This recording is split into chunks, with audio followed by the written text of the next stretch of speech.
Hello, and welcome to Ice is Slippery, an unserious podcast about hockey brought to you by 1.5 hockey fans. My name is Kate, and I'm the hockey fan. And my name is Fred. I'm half a hockey fan. Hi, Fred. How you doing today? I'm great. How are you? I'm good. I'm so tired. We stayed up late. We stayed up too late. We are too old to stay up as late as we stayed. Yeah, it was early hours of the morning. We weren't even doing anything exciting. Nope. I've just gotten in really too deep with my online estate sailing, and I came home with over 60 pieces of vintage crystal yesterday. Mm-hmm. And I couldn't just leave it all on the floor because we have cats. So yeah, and you also have Freds. And I also have Freds who will step on things. Absolutely. I can't see where I'm going. Exactly. So I was up into the night inventorying things so I could wrap them and put them away. And I made very good progress. But then I didn't have the podcast written. So now here we are, and we're just going to do it. And it's going to be fine. It'll be fine. It'll be fine. Yeah. It'll be great. It'll be just fine. Yes. You've also been building me a kick-ass inventory system. So thank you for once again supporting me in my latest flight of fancy. Yeah. Because, apparently I'm starting an Etsy store. This is happening now. It is. Get the word out. Exactly. I've been threatening to you for years, and now it's happening. Got 10% off for listeners. her Ice is Slippery listeners. I haven't even started it yet, but yeah, maybe sometime. Okay. Use the code podcast. I don't even have a shop yet, but yes, I guess stay tuned. All right. But anyway, this isn't the Kate's Etsy podcast. This is hockey. So let's talk about some general hockey news. I'm going to start over in the PWHL. Okay. Because the expansion draft is going on right now, and it's kind of a bloodbath. I looked up how the whole process works, and there's a lot of minutiae that I will not get into detail on because I know that you don't really care. But the thing is that this early in the roster expansion process, the existing 8 teams can only protect 3 players apiece. Oh, that's it? That's it. So there's a lot of players moving around right now. Yeah. So just looking at the new teams, PWHL Detroit has made what's known as an expansion foundational offer to Daryl Watts. So each expansion team gets one of these, and they're a pretty big deal. If a player is offered an EFO, they have to accept it, but it comes with perks. The contract is 100% guaranteed and can run up to 4 years. It must be at least $100,000 per year. And if the player is making more, it must match their previous salary. They also receive a minimum 3% annual raise for their contract each year, and they get $20,000 up front. All right. Well, that's cool. That's pretty good. Yeah. So Watts signed, and she actually signed a 4-year contract, which is the first one in PWHL history. So we're starting to get some longevity in here, bitches. Yeah. Brianne Jenner was the captain of the Ottawa Charge, but she surprised everyone and signed with PWHL Hamilton. She grew up in a neighboring town to Hamilton, so it's her hometown team. She had planned to finish out her career with the Charge, but they left her unprotected. So these things happen. I mean, yeah, she gets to go back home. She does. There is that. She did not get an EFO, so she was not mandated to take it, but I mean, it is what it is. Mm-hmm. So she'll be joined by Alina Muller, the Swiss forward formerly from the Boston Fleet, Kaylee Osborne from the New York Wee Woos, who will be the franchise's starting goaltender, and Nicole Gosling, who is an elite defender from the Montreal Victoire, who is probably still drunk and kissing everyone as part of the victory lap they're doing. Yeah, well, that's exciting. I'm excited to see Hamilton because I have a slight relationship with the city of Hamilton because they probably still do, but in the early 00s had quite the bagpipe scene. How did I know this is going to be about bagpipes? I don't know. I don't know. You just know Hamilton, Ontario very well. I just know you very well. And I'm like, I don't think there's a birding thing, so it would have been probably bagpipes. Yep. And yep, there we go. Yep. He's got a lot of interests. PWHL San Jose also went for goaltending talent immediately. Their first signing was Corinne Schroeder, formerly of the Seattle Torrent. They've also signed 2 new forwards, Kristen O'Neill and Ann Cherkowski, both from the Wee Woos, as well as defender Rory Gilday from the Ottawa Charge. And then finally, PWHL Las Vegas signed rookie defense duo Kendall Cooper and May Batherson, who played together on the Frost. So they're just coming right over as a duo.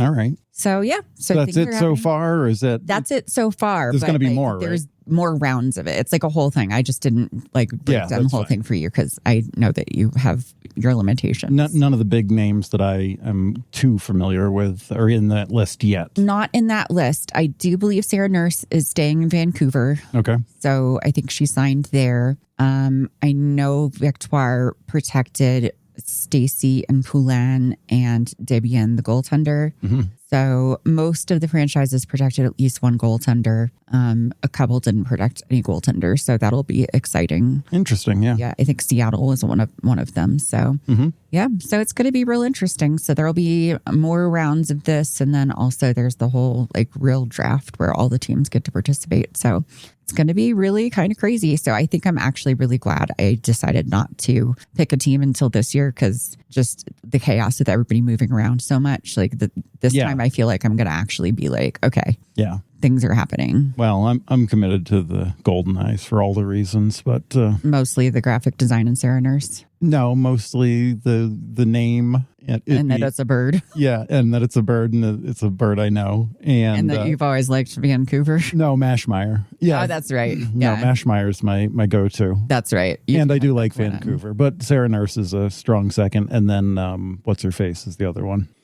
Oh, Venisheva. Yes. Yeah. She's great. I didn't call her the wrong name. No, good job. That's impressive. And yes, and I do believe Mashmeyer is protected. So, well, that's good. Yeah. So that's great. And did you see that they released some of like their salaries? Like they made their salaries public and stuff? Yes. Yeah, they have done that. That was a little while ago. Yeah. And I did also see that like, I know like Poulin and a few other players took pay cuts at certain points to make it so they could be more competitive. And this isn't like Sidney Crosby taking a pay cut by only getting paid $8.7 million a year because it's his jersey number and he's superstitious. Right. This is like, I'm making $140,000 a year and I'm going to go down to like $112,000 a year. Yep. Yeah, they're all kind of, the high end is kind of floating around like the mid-low hundreds, right? Yeah, exactly. So, I mean, that's at least a salary. It's better than what I thought they were getting. It's a living wage, right? I mean, which is way better than has been historically the case in women's hockey. I thought they were probably making like $35,000 a piece, and I was like, damn. I mean, some of the younger ones I think they're making on the lower end of the scale, but it does sound like the more established veteran players are trying to make it as equitable as they can. And yeah, I don't know. We'll see how it goes, but I'm hoping things will keep improving, and I'm looking forward to watching them more next year. Cool. So I'm going to move over to the NHL now. So just a few hours ago, I was browsing through Reddit and I saw that the Maple Leafs have a new but very familiar name that they're considering in their search for a new head coach, and that is Joe Pavelski. So this was reported by Elliot Friedman, so a pretty reliable source. And they described him as a Martin St. Louis style candidate. Joe has been coaching his son Nate at the youth level, and when St. Louis was hired in Montreal, his only experience was several years coaching his son's youth and prep hockey teams. So it's not unheard of to bring in a well-liked former player who has coached at the youth level. It is interesting, though, because it has seemed like the Maple Leafs have been leaning away from sort of less experienced coaching candidates. Okay, sure. So, yeah. So I don't know. I don't understand that at all. That makes no sense to me. They're just going to copy Montreal's formula. Probably. That's so dumb. Which is funny because wasn't Montreal one of the teams where they're like, we did not anticipate their success. And now they're like, well, maybe we'll bring in this Martin St. Louis style guy. And I'm like, Pabs is like great, but he's like not St. Louis. Like he's a different type of player. Yeah. And I don't know. I mean, you hear all these. Well, you see all these things, right? With the coaches, it's like it's a revolving door and they're not going to take anybody that hasn't coached before, but maybe in AHL. No, that's not enough. You have to and they're going to pick a Joe who's coaching his kids. Like, oh man, I don't know. That's a dumpster fire. I can't handle Toronto anymore. Yeah, it's kind of a lot. And I don't know, if Joe comes to coach, I would prefer to see him in Dallas or San Jose as like part of the coaching team. Yeah. Like come to Dallas, be on our power play coaching, part.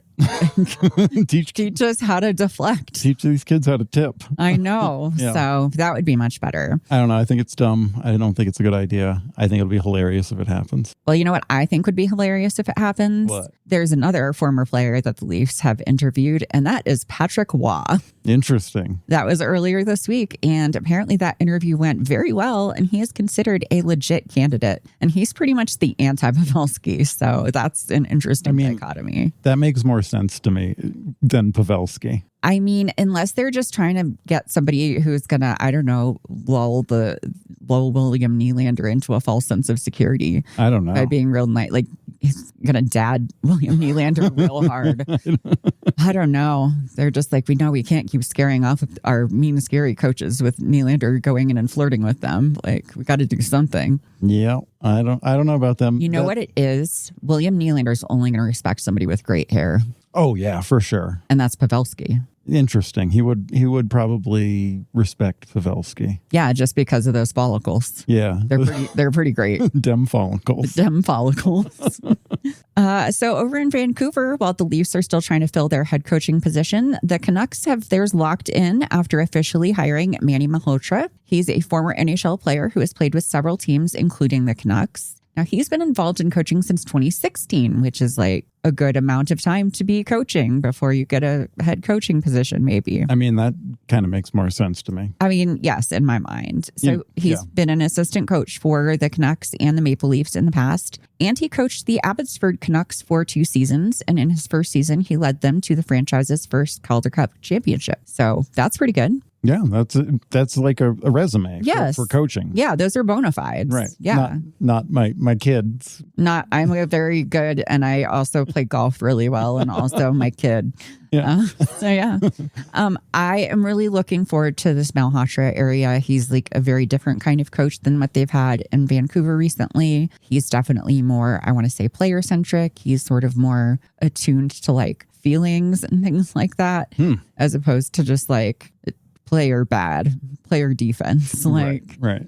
So he was asked about Elias Pettersson and said the following: "My goal is to help him find his game. We all know the talent he possesses. It's on myself and our staff to find his game." Which I'm like, yeah, thank you. The last staff broke him. Or 2 staffs ago broke him. So yes, you guys fix him. Yeah, sure. Yeah, do it. All right. Get on it. Well, all right. I'm excited for them. We'll see. I mean, this is kind of the last chance for EP, I think. If he can't get better I don't know. Under Malhotra, I don't know what's going to happen. You got to trade him to Vegas and let him shine. Oh, Jesus. He's not going to be able to handle Vegas. No. He's a delicate flower. I don't know what we're going to do with him. Some other personnel news. A hot new first-line center has entered the villa. Dylan Larkin has requested a trade out of Detroit. It has not been a secret that he's been frustrated the past few years with management not making any big moves near the trade deadline to help them make a playoff push. He's been in Detroit for 10 years, and clearly he doesn't see anything changing, so he is ready to cut ties. What do we think about this? Well, I guess, this is big doings. With you pointing out to me when we were talking about this that he's the captain, and that doesn't happen. It is pretty unusual for the captain to be like, fuck this, I'm out of here. Right. Quinn, he was kind of fucked off earlier this year, but even he, I don't think, was as very clearly hello, I would like to leave now. Oh, yeah. The Quinn Hughes is just all drama and rumors and stuff. But this one's just I'd like to make a press announcement kind of thing. It was very that. Right. And the thing is that he has an 8-year contract with the Red Wings that runs through the end of the 2030-2031 season. My God. We might not even be around then, as a civilization. I mean, right? Things aren't looking great. Nope. Let's be real. So he also has a full no trade clause. So this all puts the organization in a bind because now basically he's out there being I don't want to play for these people. And there's only so many people I want to play with. The rumors are that his top choices are Dallas, Minnesota, and Tampa Bay. And so he can reject certain teams. So if Detroit decides to go along with this whole let's trade him thing, they still have to work closely with him on finding a place where he will go. Because if they're all right, here you go to the, it's hard because very few people are bad anymore. I guess the Calgary Flames. All right, you're going to the Calgary Flames. He can be oh, no, reverse Uno card. So he's got all the power. He's got all the negotiating. He has a lot of leverage. Power here. Yeah. So especially because he can, I think kind of be you know what? I don't want to play if I'm going to get traded because I don't want to hurt myself because I'm very delicate. Yeah. Well, I mean, I'm excited for him as a person that I don't really know and just know what his face looks like.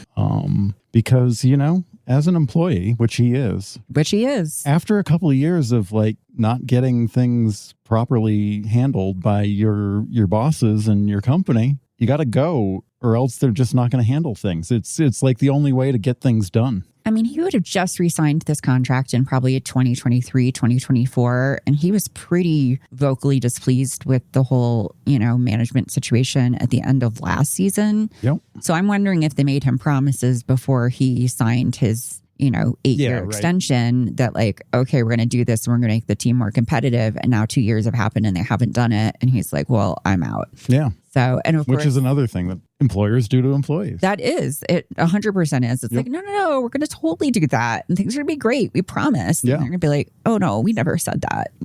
Actually, we can't be held to that. Yep. Like, do you have that in writing? And even if you did, we still wouldn't do it. Exactly. So yeah, I think it's good overall. There are definitely some Detroit fans who were like, oh, he's just been half-assing it for the last couple of years and now he just wants to leave and blah, blah, blah, quitter. But I don't know. I'm kind of down with it. But I mean, this is too going to be a big prove it moment for him, because if he gets out and he goes to a team, he's going to need to be a big contributor on that team, because it's going to look real bad for him if he goes somewhere else and then sucks. Well, I don't know. I've seen the man play a couple times. I'm sure he can handle that part. He's quite good. Right. And as it's been pointed out, he's played more Olympic games than he has playoff games. And keep in mind that the NHL has barely been to the Olympics for several years. Right, exactly. So, yeah. So, I don't know. We'll see. We got some news about the NHL All-Star Weekend. All right. Did we? Yeah, we did. We did. Sure. So after a 2-year hiatus, the All-Star Weekend is coming back February 5th and 6th of next year. And everyone's so excited. Well, I don't know. The format has changed a little bit, or actually kind of a lot. And I think it might hopefully make it a little more engaging to watch. So first, the big overhaul, I think, is in the skills competition, which happens on Friday night. And this is pivoting entirely to being about the league's younger players. So only players 25 and younger will be participating in the skills competition. So suck it, Kucherov. Yeah, it's the Kucherov rule. It's the Kucherov rule. Nobody's saying it, but we all know what it is. Yep. So these 10 players will be chosen jointly by the league and the Players Association. And the skaters will earn points in the preliminary rounds by participating in 4 of 6 traditional events. So there's fastest skater, hardest shot, a passing challenge, one-timers, stick handling, and accuracy shooting. So the top 4 point scorers then advance to a shootout against all-star goalies. And then the top 2 shootout performers will battle in an obstacle course finale where the individual champion will win $1 million. Are we talking like Double Dare, or are we talking like American Gladiators? I think it's just like hockey obstacles, unfortunately. Oh, okay. All right. Yeah. That's a little less exciting. No, it's not going to be like the big red balls or whatever on the wipeout course. Yeah, Wipeout would be another one. Yeah. I mean, I would much rather see these clowns doing a wipeout course. That would be amazing. It would be fun if they had like those tennis ball guns that they had on Gladiators, where they could shoot them as they're like doing their thing. That would be so good. Yeah. I think just as long as there's a dunk tank, that's all Sidney Crosby wants. Yeah, definitely. He'll be fine with that. Absolutely. So maybe they'll work that into the obstacle course somehow. Like at the very end, you have to dunk Sidney Crosby in the dunk tank and then you win. I don't know why we're not in charge of organizing this event. I mean, Sidney Crosby is the one who requested the dunk tank a few years ago and then refused to get out of it. Yep. He's very much the zipline guy about it. And I love that for him.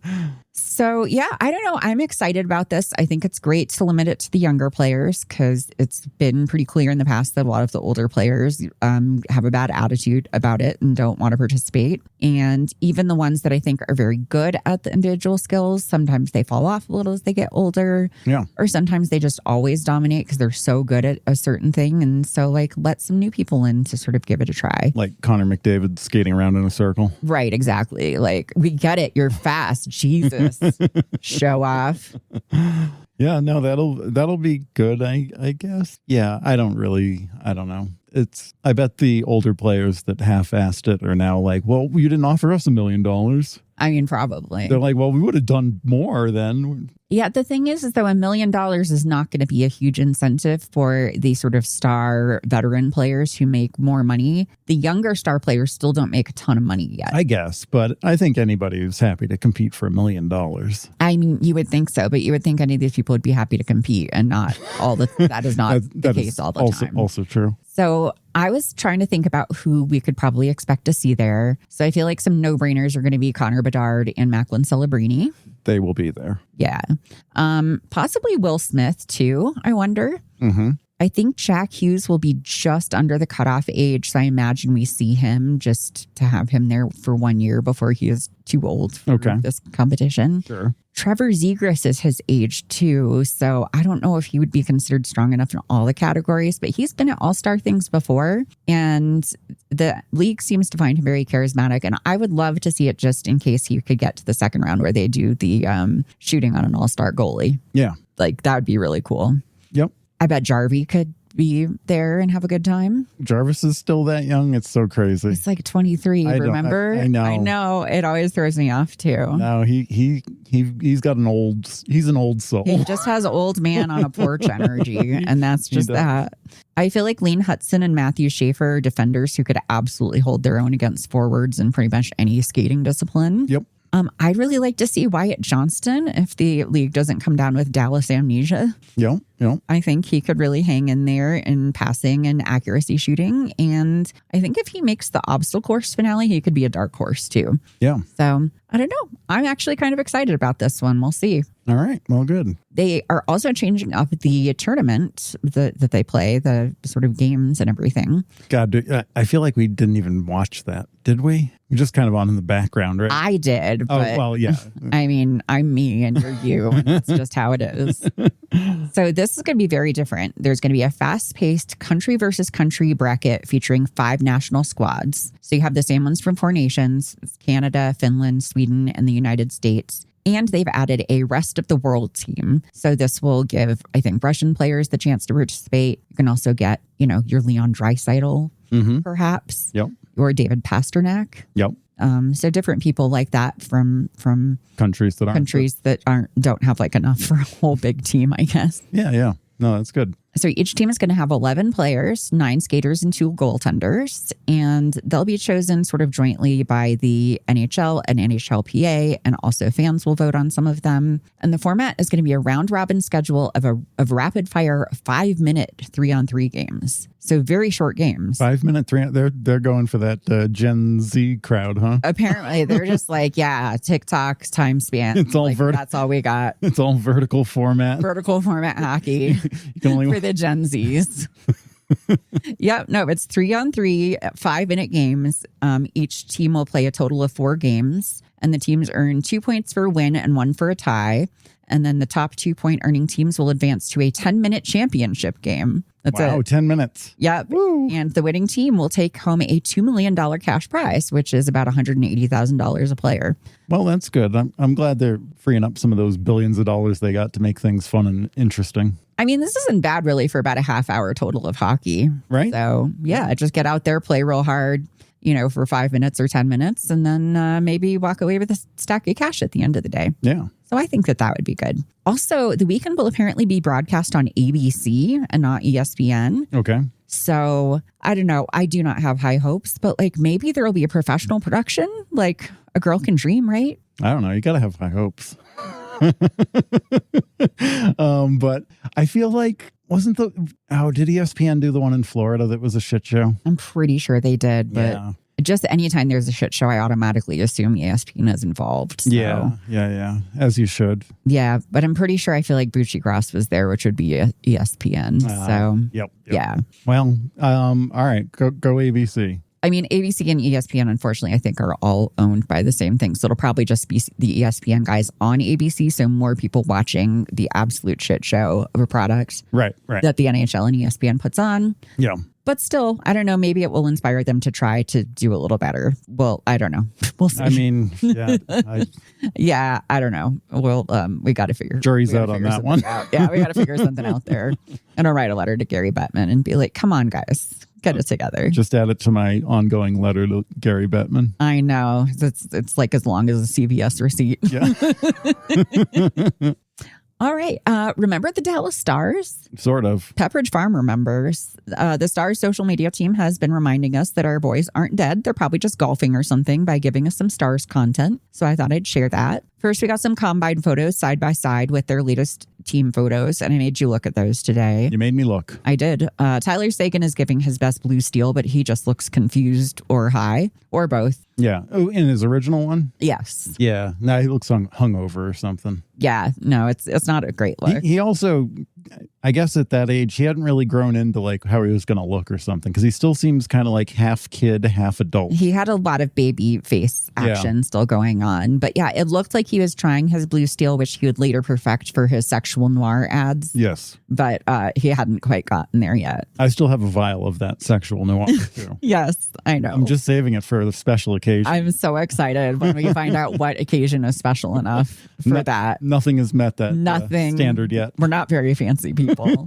It's going to happen someday, though. Radek Faksa had Jimmy Neutron hair. Rope Hintz looked like a tiny angel baby. Matt Duchene looked like a dork. I'm sorry. Yeah, Matt Duchene looked like... he looked like a child. No, if he was like, I get picked on all the time, I'd be like, yeah, probably. Yeah, I'd be like, listen, I'm sorry about that. It probably will get better, though. Like, that would be about the best I could do. Yeah. Because I'd be like, I don't know about this one. I don't know if he's going to outgrow this guy. I don't know, man. Like that, he just has that kind of face. It's like, I think he's going to grow up and wear cowboy hats everywhere, and it's going to still just be the same thing. It's not a punchable face. It's like a bullyable face. And I don't support bullying. No, of course not. But like, it's probably going to happen. It probably did happen to him. I think we kind of unfortunately have bullied Matt Duchene a lot. So we absolutely have. So sorry, Matt Duchene. We do like you and think you're great, but we do. You gave a stick to a family, and that was very nice. Yes, we saw that. We were right next to them. You're still a dork. Affectionately. Yeah, affectionate dork. That's fine. Yeah.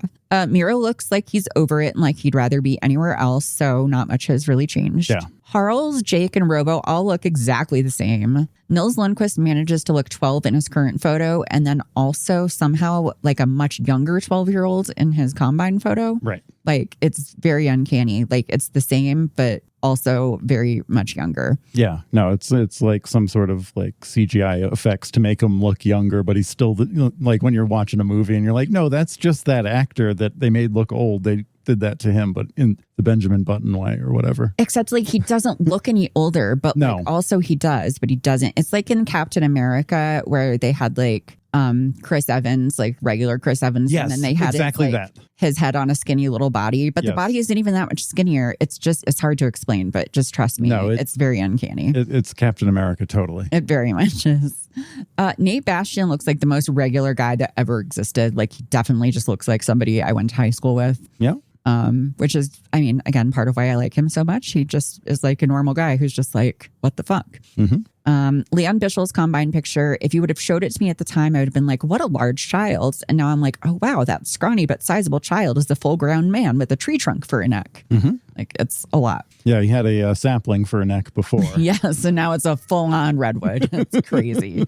I do worry about his traps. The Stars also released footage of the boys trying to lasso a cowboy boot from Media Day way at the beginning of the season. Nils got it on the first take and was very pleased with himself. Maverick Bork said he grew up on a farm, but I never did that. So probably trying to cut down on expectations. But then he also got it on the first try and bragged that it was too easy. It was too easy. Like, if I could have done that. Well, but if he hadn't gotten it, he would have been like, that's not my fault. It was the wind, even though they're in a studio. Wyatt said he was just at the rodeo, but apparently the skills didn't translate immediately. After a terrible first attempt, he got it on the second. Yeah, his body mechanics on that first attempt, that made me really question like his ability to grasp his dexterity. His dexterity. Yeah, I could see that. Cut to Miko, who says, this should be first try, no? And then nails it immediately. And then he gets all smiling and says, it's not that hard. It isn't. So, he's right. Leon Bischel did not understand the assignment and thought he had to twirl the lasso above his head. He finally realized he was supposed to lasso the boot and said, no one told me. Mm-hmm. His first attempt, he kind of flailed his whole body towards the boot and missed it like the world's clumsiest ballet dancer, and then laughed at himself. And they did not show any more of his attempts, but you did hear Colin Blackwell complaining in the background that he just wants to go home, which is great. And then Colin Blackwell goes next and he misses it on his first try and then says, at least I'm not swinging it around for an hour. Presumably Leon's still there. And then finally, Jake Ottinger was on the Bauer Hockey YouTube channel playing Guess the Fate goalie. He was. It was honestly kind of entertaining as far as those things go. A lot of times.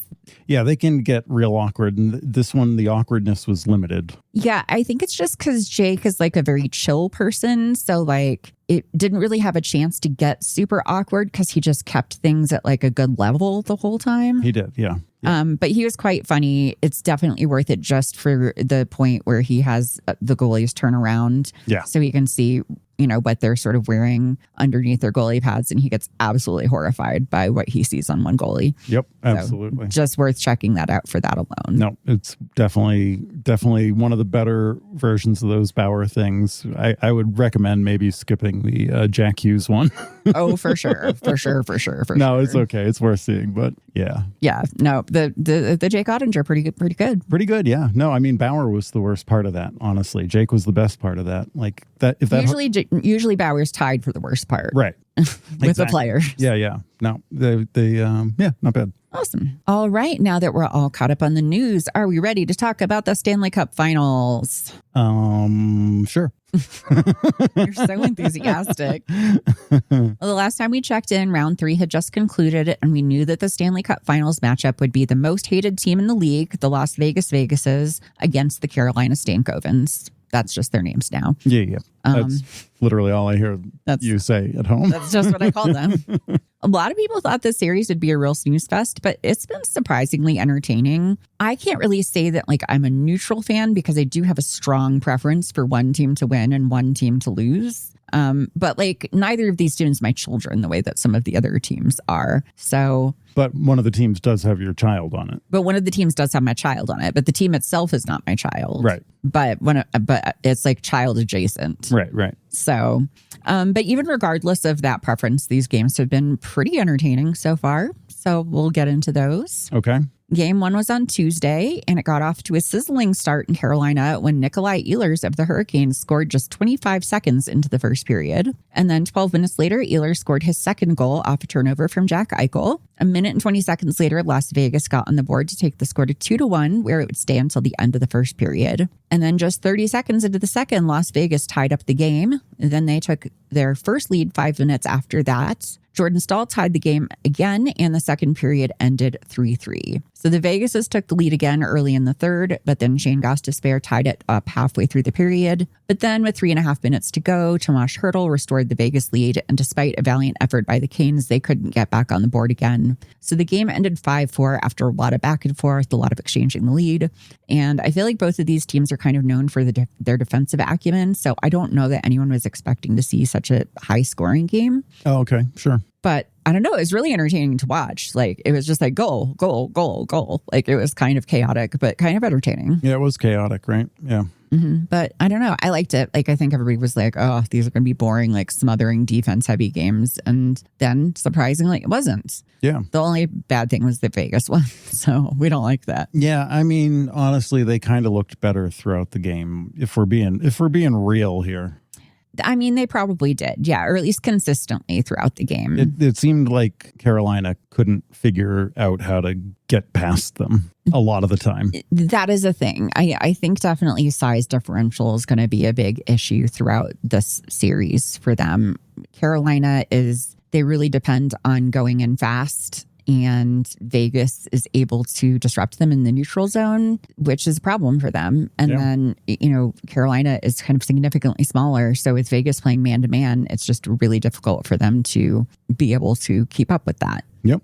But not impossible, because let's check it on game 2. So this was on Thursday, also in Carolina, and the Canes were looking to get back into the series right away. The vibes were excellent out of the gate because Seth Jarvis's boys made some DIY WAG jackets out of denim jackets and paint. And one guy explained on a sleeve that WAGs now stands for Wives and Guy Friends. Right. Which I think is just now the new standard. Yeah. And I appreciate that, and I like that. Is Guy Friend one word? No. Okay. Yeah. No, it's Guy Friends. Okay. So I guess it would be WAG jacket. Wags. But anyway, I just like it, and I would like to see more of that going forward. Yeah, no, I'd like to see more of that, I guess. Yeah, more denim, more jean jackets. More jean jackets, more DIY jackets. The original WAG jackets were DIY things. Exactly. And now they've been, Lauren Kyle-ified, and yeah. I'm good. Right. Not everything has to be fashion. We don't want fashion bedazzling. We want bedazzling you got at Joann's that you're doing yourself. Exactly. I want puff paint and glitter and neon. Puff paint. Yeah. Hell yeah. Iron on transfers. Yes.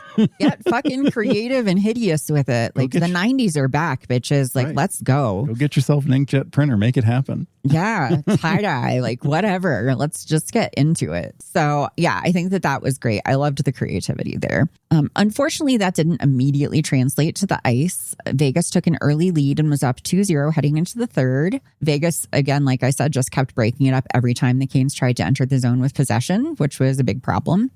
And Carolina was struggling to compete physically, except your friend and mine, Logan Stankoven, he still doesn't know we exist, said, fuck that. Halfway through the third period, he went after Rasmus Andersson against the boards and bodied him off the puck and then darted off with it. And he tucked it in the goal from around the back of the net. So completely unassisted goal. Everybody lost their fucking mind over that. I mean, I lost my fucking mind for sure. Yeah, it was amazing. It was so good. It was like one of the sickest goals. Like I was watching highlights again this morning and I just started beaming when it happened. Yeah. I was just like, that was so cool. Now, that tiny little man knows how to work. I mean, not to keep making a big deal about his size, but Stankoven is listed as being 5'8" and 165 pounds, while Rasmus Andersson is 6'1" and 202 pounds. So dude has 5 inches and 40 pounds on Stankoven. And Stankoven just like stole that like it was his lunch money. Yep. Like it was so good. Just like walked right up to him. I mean, just hit him, just grabbed the puck, just like marched right off with it and just put it right in the net. He was just like, nope, I'm done with this shit. Like, let's just go. And it was great. It was so fun to watch. Yeah. I will say we saw that somebody interviewing Stankoven, and he did confirm that he's not actually 5. He rounds up to 5'8". He said he believes he's 5'7" and 3/4. Yep. That's like me. I'm 6'1" and 3/4. No, or 6'2". I don't know what I am. You're that. Yeah. I'm just under 6'2". Yes, exactly. Like barely. So, anyway. I used to be a full 5'8". I think I'm shrinking though. I think I'm maybe a 5'7" and 3/4 now. So hooray, aging. Yeah. Anyway, that was the spark that the Canes needed to get back into the game because 2 minutes later, Mark Jankowski tied it up. So once again, the Stank and Jank duo proving to be great for Carolina. How can you go wrong when you have Stank and Jank? I can't say anything. It's fantastic. I'll just keep my mouth shut. With 5 minutes left in the period, Freddie Anderson made a save that then crossed the goal line. So it was ruled no goal, but Torts challenged because he didn't believe that there had been goaltender interference. However, he was ruled against. And it was a really confusing situation because the whistle blew, it felt like kind of early maybe. And then it felt like maybe the whistle blew and then the puck crossed the line and maybe that's why he was challenging. But I think what happened was the refs did say that it was goaltender interference, but they originally said the wrong player. Because it was really somebody else who poked at Anderson's glove and like dislodged the puck. And that really was interference. But I don't think they told the right player to Torts or something. Regardless, Torts has kind of doubled down and said he would challenge that 10 out of 10 because the puck crossed the line, which is a little like, okay, that's, you can't really like live by those rules in the NHL. No. Yeah, it was an odd call to challenge it and didn't work out. Yeah, no, even with the chaos, I don't think you challenged that call. Like a lot of people were calling it a Jim Hillier special, like the former Kings coach. Oh, yeah. No, it just did seem like a strange circumstance and events. No. And then since he challenged the goal and lost, or challenged the call and lost, Carolina went on the power play and Jordan Stahl got a go-ahead goal. Yeah. So Carolina took their first lead of the game. However, Mark Stone would tie it up for Vegas with the goal he pulled, which would send it into overtime. And once the game went into OT, the Canes were granted a huge opportunity when early in the period, Tomas Hertl was sent to the box for tripping, and this put the Canes on the power play. They capitalized big time, and Seth Jarvis scored the OT game winner, and the Canes had a 4-3 victory. The team spilled onto the ice with a bunch of guys jumping on Jarvie and several other guys gathering around Freddie Anderson until they all kind of morphed into an amorphous blob. There's a great video of Rob Brindamore kind of hopping up and down like a little bunny rabbit, which is pretty cute. Then there's also a video in the crowd of Jarvis's friends absolutely losing their shit. One of them has his shirt off. They showed the footage to Jarvie after the game, and Jarvie said, that guy should put a shirt on. That would be Sloan, and Sloan needs a shirt. I loved that. Yeah. No, we're just part of their whole like entourage. Like we just know people that are just random people that are just normal people that they've got like an Instagram page now, and they're just like the dudes. Actually, Stankoven had like 4 friends show up to the first game in Stankoven jerseys, and people were like, "Oh, copying Seth now." And it's like, "Oh, I didn't know it was copying to have friends that were supportive of you." Yeah. Like, "Oh, stealing their bit." Like, okay, all right. That's so dumb. I know. We're gatekeeping the weirdest things now. It actually turns out that Sloan was not the only shirtless person at Lenovo Center that night. So the building had gone really quiet with 2-goal deficit, and they wanted to bring some energy back. So the Hurricanes vice president of entertainment and presentation had the font operator work up a graphic that read, "Tarps off for the boys?" ? Really? And they put it up on the screen, and a bunch of the guys in the crowd took their shirts and jerseys off and were like waving them, like circling them around in the air and hooting and hollering, and it got the energy back up. And then almost immediately after is when Logan scored his first goal that launched the comeback. So everyone's like, "Oh my God, this is amazing." So there's great like pictures out there of just like tons of shirtless Canes fans of all ages and body types just taking off their shirts for the boys. Soon that will be a thing. That'll be like a requirement, like a superstition. Well, I guess it's like a thing that's been going around in other sports too. So it's kind of like a little bit of a viral trend. Oh, okay. But like so that was kind of what like put it in his mind. But I mean, specifically tarps off is such a hockey phrasing of it. Right. So I don't know if that's like what the phrasing has been, but yeah, it's been in like baseball games and things. People have been doing it, but I just love it. I think it's great. Well, I will never, ever take my shirt off in public. So, I mean, you are a never nude. Exactly. It's true. I've never seen him naked, guys. Just never 21 years. Just never going to happen. I just think it's great that the power of nudity compels the Canes. Yeah. And I think that that's very important to me. Okay. There was a scary incident this game.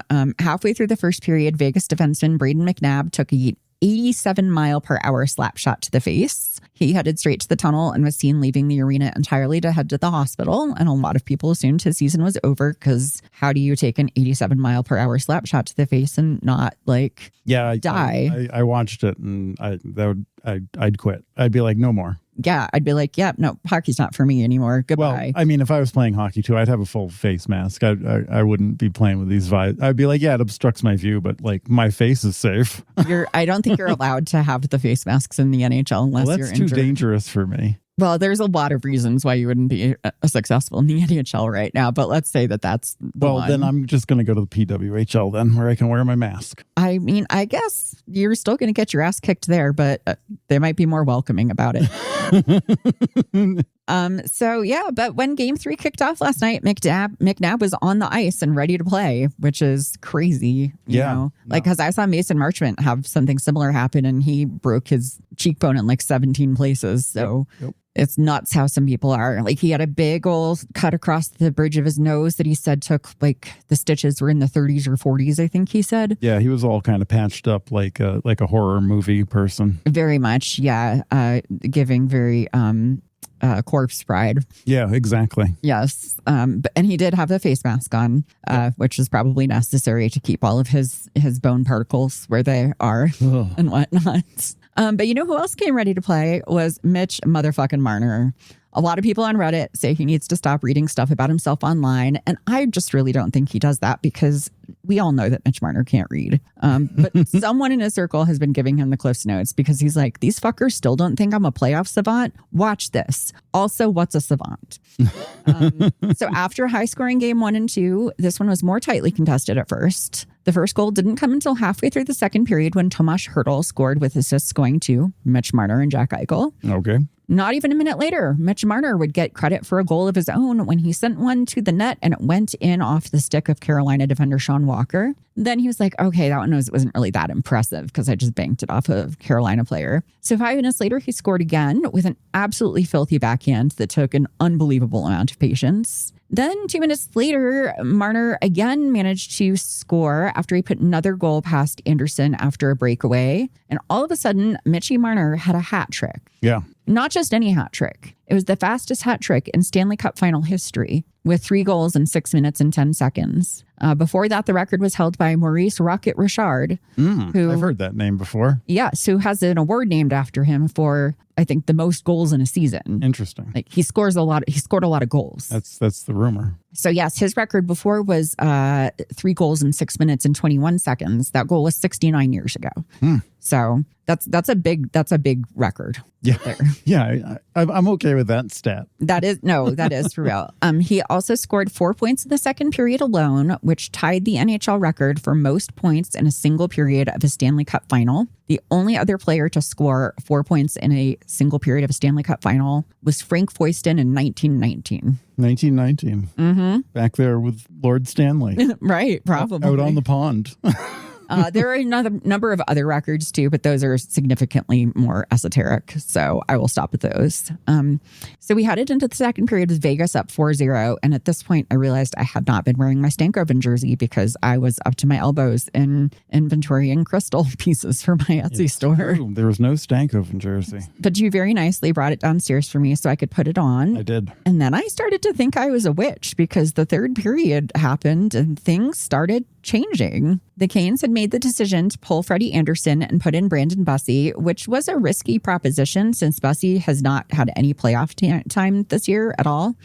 Well, now he does. And now he does.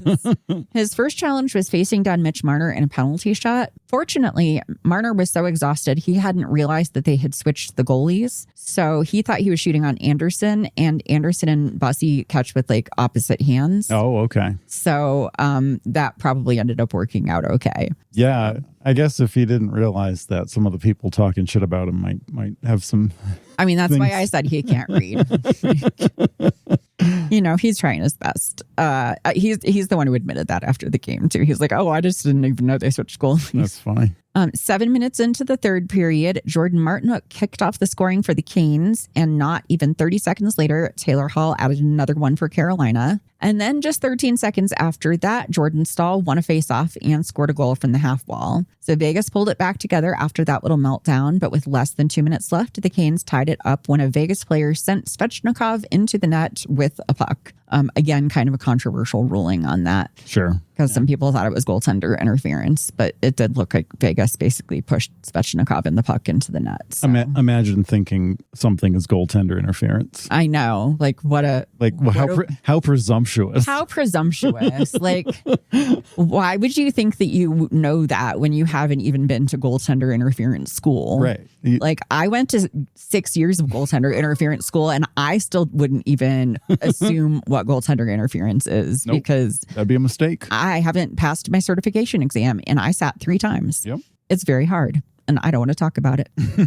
Anyway, the game ended up going to double OT, but unfortunately, the Jersey Magic wore off, and Shea Theodore won the game for Vegas. Yeah. So as it stands, the series is now at 2-1 with Vegas up a game, but they've been close games. They've been battles. I don't know. They've been fun to watch. I'm exciting. I'm exciting. You are exciting. I am exciting. I'm excited. Yeah. Things are happening. And now everyone gets an extra day to recover because game 4 won't be taking place until Tuesday. Excellent. Another day for me, too. Yes, but by next weekend when we record, we're going to have a Stanley Cup winner. Oh, really? Yeah. Oh, okay, cool. I believe so. I think that's just how the math works out. Well, good. Maybe. I haven't looked, but I'm assuming. Yeah, well, whatever. It's fine. We'll see. Yeah. We'll get there. Yeah, that game last night was funny because you were downstairs watching it. I had it upstairs just on mute in the background. Yeah. And literally I would look away at my computer or at my phone for something, but like not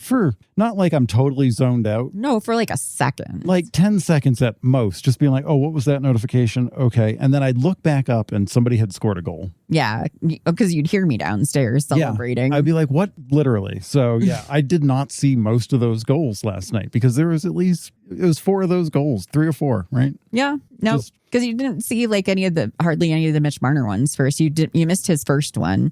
Because you were surprised when you found out it was a hat trick because you thought it was just a second goal, but then that was his hat trick goal. Yeah. No, I mean, I watched him on that breakaway, right? And it didn't happen. And the puck went down in deep or whatever. I looked away and I looked back up and he's celebrating. I'm like, he got the puck back somehow and scored a goal somehow. So anyway, that was amusing. Also, I noticed with Marner, he's got like a mouth full of rubber for his like mouth guards, and it makes me want to gag a little bit. Well, he has a lot of tooth. Okay.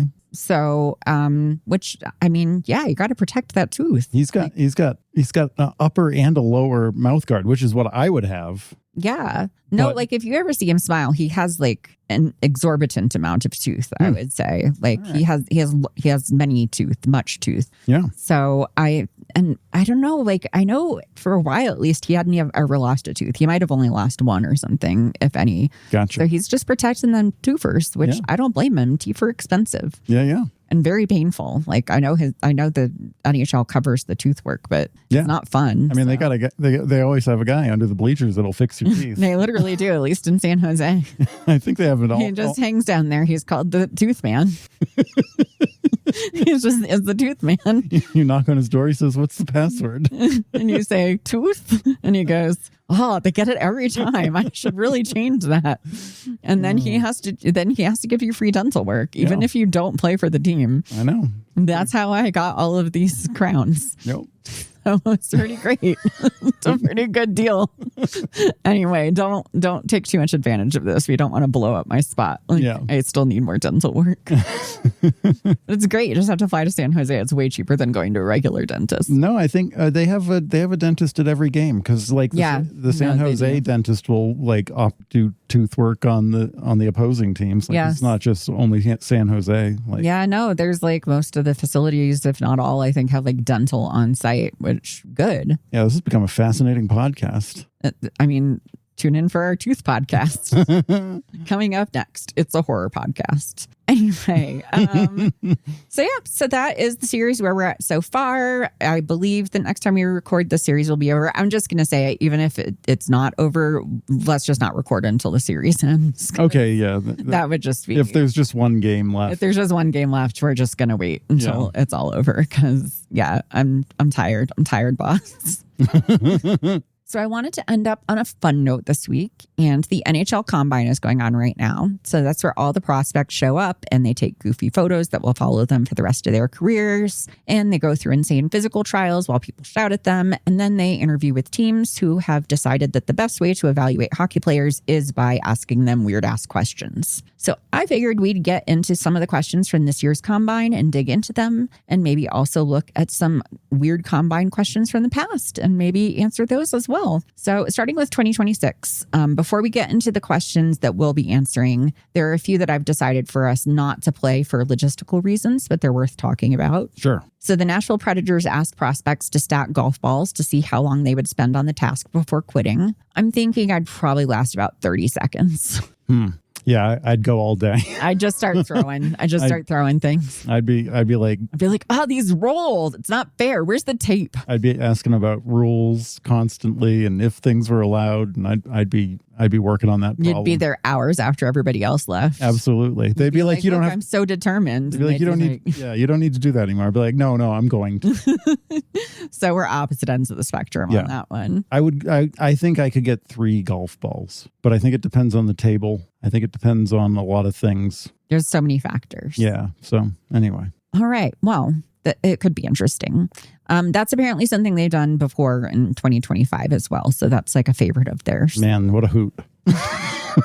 The New York Islanders put a brick in front of their players and gave them 30 seconds to name as many different uses for it as they could. God, it's like their Silicon Valley developer interviews.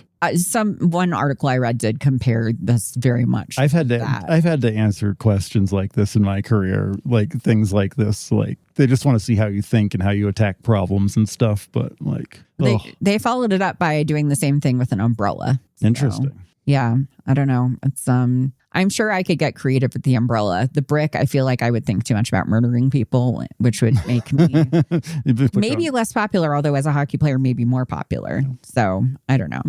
Also, the Montreal Canadiens asked players to try and throw a puck into the garbage can from anywhere in the room, their choice of where to throw it from. But they were told if they missed the bin, Montreal would not draft them. Wow.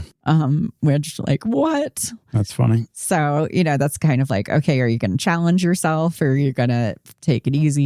Like one draft prospect talked about that and he was like, yeah, I picked probably the farthest place in the room. And they're like, are you sure you're going to do it? Because if you don't make it, we're not going to draft you. And he's like, and I did it. And then the interview was like, did you make it? And he said, absolutely not. And I love that. No, you gotta go for it. That's a challenge. Yeah. Right? They want you to not be picked by them or whatever they're pushing. Exactly. It's reverse psychology. Yep. All right. So this is not the last time you'll be hearing about the Habs today, by the way. So get ready. Those French Canadians are up to some shenanigans. Okay. In fact, they had the desert island dilemma question, which they have asked before, and it came back this year. So they asked prospects what they would do if they were on a deserted island with no fresh water for a day, and the only other person there had a water bottle. And they were asked if they would kill the person or not, basically. or not kill them. And in the past, I guess, I'm not sure if they did it this year, but in the past, they did also say that there was a baseball bat that they could use to kill the person with. So they're like, would you use the bat to kill the person to get the water? Yeah. So where are you at? If you're trapped on a deserted island for a day with a person, are you going to murder them for a bottle of water? For a day? No, that's fucking crazy. That's absolutely crazy. That's lunatic behavior. That's super crazy. That's like that movie we watched or whatever with the... Send help? Yeah, exactly. Yeah, no, it gave me very send help vibes. Like, I think I commented somewhere and I'm like, oh, so Montreal watched send help before the Combine, before I realized that this is an ongoing thing for them, apparently. Yeah, as someone who's chronically thirsty, like, I can go a day without water. It's going to be fine. I'm not going to die. Yeah, no, I mean, you have like medical conditions that like make you like thirsty in an insane way. Yeah. And you'd still be fine. I'd be fine. I can make it a day. I can honestly make it probably, I don't know, how long can you can make it a while without water. I think 3 days. Something like that. So, yeah, no, that's crazy sauce. If anyone's talking about murdering someone for a bottle of water, oh my God, no, I need a water source. Yeah, maybe an iced chai. Maybe an iced chai. Yeah. Depends on how thirsty I am. Yeah. But no, there's no murder over water. No. I mean, unless you're Nestle.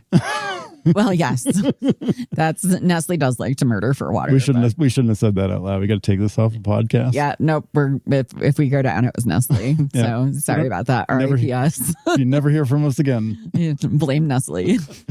So yeah, that was quite the question. It feels like. Okay. One team kept it very simple, asking players how they would react if they ordered a BLT with cheese and their sandwich came out without cheese on it. Who's ordering a BLT with cheese? I don't know. Then it's not a BLT. Then it's a BLTC. What the fuck is that? Right? What kind of cheese you getting on your BLT? And apparently murder was not offered as an option for handling the dispute, but it was not taken off the table either. Okay. So frankly, if somebody orders a BLT with cheese, I'm murdering them before it can come out to the table with or without cheese. Yeah, I would accept that as like fate or something. Like, oh, I didn't get what I asked for. Maybe this is the right decision because cheese doesn't belong on my sandwich. Right, exactly. Yeah. Like, God, they probably ordered American cheese or something. No, it's American cheese. Disgusting. I can't. It's probably not a Kraft single, but it's like, not far above that. It's like not a Velveeta, but it's not a Velveeta. Oh God, yeah. No, cheese on my BLT. I'm out. So looking to the past, the Canadians have had some real bangers in the past. One of their favorites is asking prospects what animal they think they would be on and off the ice. Last year, Jackson Smith told them that he would be a mix between a mammoth and a goldfish. He ended up getting drafted by the Blue Jackets. Mammoth and a goldfish. Wow. And this question we had heard about before because we knew a team had asked Leon Bischel about it. And so I'm assuming this is the gorilla. Habs. And yes, in his draft year, he went with gorilla. He said, on the ice, a gorilla is strong. He likes to fight. He's heavy. But also a gorilla can be calm. He can be chill. He can be alone. That's the perfect match. Yeah. And we may have discussed this on the podcast before, but like, what animal do you think you would be? Like with my hockey skills? No, just like, I think just in general. Oh, in general. We're not hockey players. So what animal are you like based at this point in your life? I was going to say, like, if I'm imagining myself as a hockey player, it's probably a panda. Like the ones that like, fall out of the trees and like roll down and bang themselves against stuff. Okay, that's really valid. That's kind of me in my day-to-day life. Yeah, but like, okay, so like just me as a person, like a normal situation. Yeah. Interesting. I don't know. I'll have to think about this one. I'm going with squirrel for me right now. Squirrel, really? Yeah, just because it's, it's springtime. I've been watching and they're running around. They're like hiding behind trees. They're trying to figure out where they buried all their stuff and they can't quite remember where it is. They're a little frantic. They're up to no good. Like, it's just, they don't seem to have their shit together. Yeah, no, they certainly don't have their shit together. They're a bunch of assholes. They're a bunch of assholes who don't have their shit together. And I relate very deeply to that at this current stage of my life, which might change in 2 weeks. Who knows? I'm going through a lot right now. Yeah. I think I'd be a pronghorn. Oh, okay. Yeah. That's very specific. Very specific. So like you would just be peaceful and in nature. And if somebody came near you, you might poke them with your horns. Not a poke horn, a pronghorn. Okay. You might prong them with your horns. No. But no, I don't know. I don't know.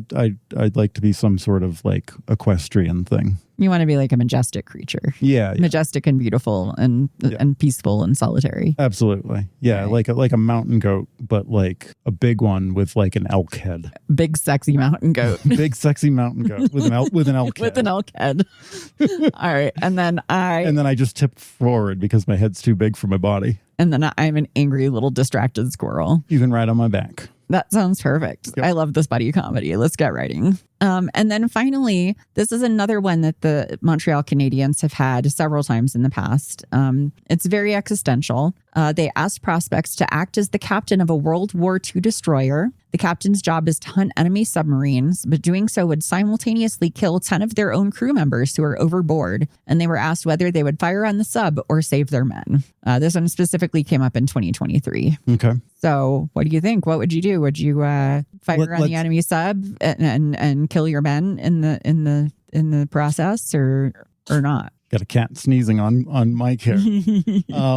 Well, obviously, I'm going to fire on the sub so I don't lose my entire crew and I only lose 10 guys instead. I mean, that just seems like very rational and probably like what. Well, you told me I'm a commander or something. I'm in charge of the lives of like a lot of people. You are. It's true. So I'm going to just go fully, what do they call it? I don't know, utilitarian. Yeah. Yeah, no, you're just going to be pragmatic. Yep. You're just going to do the thing. I'll feel bad about like killing those dudes because I probably know them. Of course. But like, I'm not going to. They're probably all your boyfriends. I'm not going to. They probably are. But I'm not going to lose hundreds of people because I don't want to kill 10 people. I mean, that's very, very pragmatic of you. I would be the hero of a 90s action movie and I would save all of my men and then kill the people in the submarine and then blow up like 10 other submarines. Kate Seagal in NHL Combine. The submarine destroyer story. I like it. I think that's good. That's just the kind of stupid answer I would give to such a dumbass question. Yeah, you'd have to have fun with it, right? You have to. It's the only thing to do. You can't be too serious. No, It's like, what an unserious question. I mean, right? Like, yeah. No, I would be like, no. I'd be like, I would ask my coach. I don't care if I'm the captain. I'm also going to have a coach in this scenario. Yeah. I'd be like, can I phone a coach? Can I phone a coach, please? Lifeline. Yep. So, yeah, I don't know. I think the Combine is crazy. It sounds fun. I'm excited. I'm excited about drafts upcoming. Yeah. Those will be exciting too. And I'm excited to see the end of this playoffs because the series has been pretty excited so far, but I mostly just I want it to be done so I can get on with my life. Yeah. Well, speaking of that, Game 6, if necessary, is going to be on Sunday. So. Oh boy. Okay. So I was very wrong. Yeah, we got Game 4 and Game 5 Tuesday and Thursday. All right, they're really stretching it out now. I see how it is. Okay. So I guess if Vegas wins the next 2 games, then it'll be over. Right. So.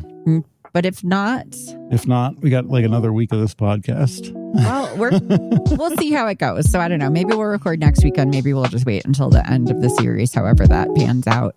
We're just winging it here, guys. We're just doing our best. We're all just doing our best. Yep. And that's going to be the end of regulation for this week's episode of Ice is Slippery.